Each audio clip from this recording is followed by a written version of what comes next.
E aí pessoal, tudo bem? Estou aqui para fazer uma não análise. Pois é, eu tenho que me desculpar com vocês. Aliás, dizer que hoje aconteceu algo inédito nessa Copa do Mundo. Não pude ver a totalidade das duas partidas de hoje, né? Estive ausente e tive que fazer outras coisas. Então eu vi mais ou menos os primeiros 30 minutos de Canadá e Catar, mais talvez os últimos 10 com os acréscimos, e vi os últimos 20, 25, talvez quase 30 de México e Coreia do Sul. Como não tenho conteúdo suficiente para fazer uma análise correta, né? Não quero enganar ninguém, dizer que eu vi o jogo e que eu entendi tudo, até porque entender tudo sempre é impossível. Mas dizer aqui para vocês o que eu vi de mais interessante, vendo melhores momentos e um pouco que eu pude assistir dessas duas partidas, né? Fazer os dois no mesmo vídeo porque é menos conteúdo na teoria. Bom, e também tem atualização do bolão, tá? Tem novo líder no bolão, fiquem de olho aqui embaixo. Tem novo líder. Nossa Larissa foi destronada. Pois é, pois é. Mas enfim, Canadá 6, Catar 0. Que foi isso, gente? Pelo que eu vi, desde o primeiro tempo, porque eu acompanhei basicamente até a expulsão do Romain Ahmed. Né? O Romain Ahmed é basicamente o último homem no lance em que o Tejon Buchanan ia sair cara a cara com o goleiro. O goleiro Abunada, que fez uma grande primeira partida, hoje foi um pouco abaixo, vai tomar 6 gols. E assim, eu sinto que a expulsão mudou um pouco o jogo, mas o Canadá já era muito superior naquele momento, né? Uma das referências que eu estou pegando são as estatísticas da partida. Obviamente a estatística não é um relato 100% confiável no jogo, tá? Você não pode fazer análise de jogo baseado somente nas estatísticas, mas aquele gráfico de volume de jogo acho que é muito sintomático do que aparenta ter sido essa partida, e do que eu vi realmente foi isso. O volume de jogo, assim, os primeiros minutinhos e o Catar até teve algum volume, e depois é só Canadá, Canadá, Canadá, Canadá, Canadá. Quando o Romain Ahmed é expulso, isso já era o Canadá criando e o Canadá oprimindo e não deixando. Parecia um Canadá muito mais seguro, muito menos afobado, muito menos ansioso, né? Tanto que faz o primeiro gol numa jogada muito bem trabalhada, chegando em ponta. O Buchanan fez um jogo bem melhor hoje. Gostei também do Ahmed, o Ahmed canadense, né? Ponta pelo lado esquerdo, fez uma boa partida do que eu pude ver, sendo sempre perigoso pelo lado esquerdo. O primeiro gol sai pelo lado direito, né? Com o cruzamento do Alistair Johnston. A bola sobra para o Jonathan David. Jonathan David marcou 3 gols. Esse primeiro que é numa sobra, o segundo também num rebote, né? Ele faz, e o terceiro, o último da partida já nos acréscimos, esse eu vi ao vivo, que foi um chute do Dylan Saliba, e acaba sobrando no pé do Jonathan David com a bunada já deslocado. O time do Catar também, pelo que eu vi, estava já totalmente alheio ao jogo. Aliado a isso, também aconteceu algo muito grave, né? Que foi a lesão do Ismael Koné. O Ismael Koné fez um primeiro jogo com o Canadá muito bom, é um meia muito importante desse time, e uma lesão gravíssima, né? A pior da Copa até agora. Com certeza ele não vai mais poder jogar a competição, infelizmente. Um lance com o Assim Madibo, o meia Qatari, que quebra a tíbula e a fíbia dele. Ele teve uma fratura de fato. Você vê já na imagem imediatamente a perna dele cambaleante, né, dobrada. Então, assim, quem tiver com o estômago forte, procure.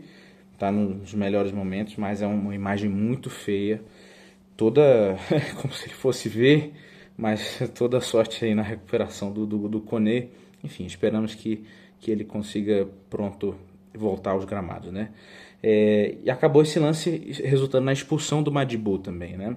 Então, assim, segundo tempo, já no comecinho do segundo tempo, 50 e poucos minutos, o Catar já tinha um jogador a menos, fica com 2 jogadores a menos, e aí a bunda na parede, tentar reduzir ao máximo os danos, e não conseguiu reduzir em nada, né? Primeiro tempo já terminou 3-0.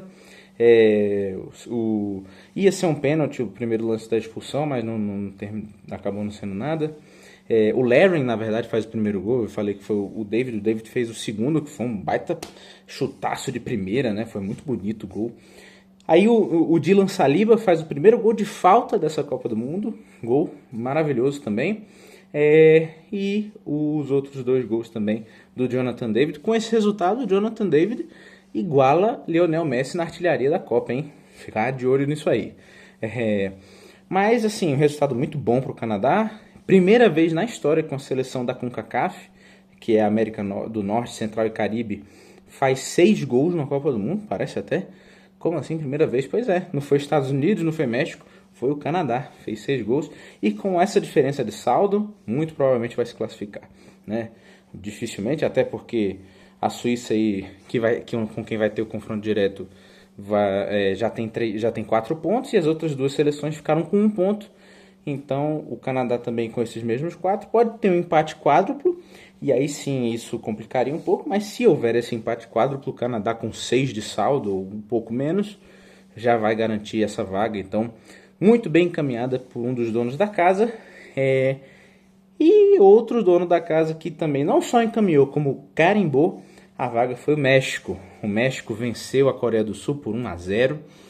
Gol do Romo, numa falha do Kim Seung-gil. Goleiro coreano que fez uma ótima partida, pelo que eu vi. Só nos minutos finais que eu pude assistir, o Kim Seung-gil fez umas 3 defesaças. Acabou não sendo o jogo de muitos gols que eu esperava que fosse, né? Acho que, pelo que eu pude ouvir dos comentários, aqui baseando sim nos comentários da transmissão da Cazé TV, um jogo muito bom defensivamente da seleção mexicana, né?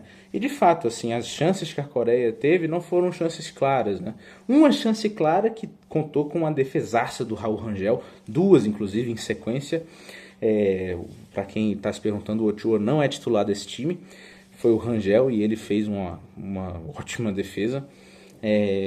E o destaque também ao Edson Álvares, né, que não começou jogando na partida passada. Com a expulsão do César Montes, que é titular desse time, ele ganhou a vaga. E aparentemente, falo aparentemente porque eu não vi o jogo completo, da parte que eu vi, ele também tirou 1 ou 2 bolas muito importantes no fim do jogo. Então, assim, muito importante para o México. É um México que entra nessa Copa do Mundo sob muita desconfiança e já garantiu uma classificação em primeiro lugar do grupo, já que o primeiro critério de desempate é confronto direto. Eu sou contra esse critério de desempate, porque acho que o ideal é você permitir a chance de algum time ultrapassar o outro por gols, né? Você incentiva a quantidade de gols marcados, por isso que eu acho que o melhor critério de desempate é saldo de gols.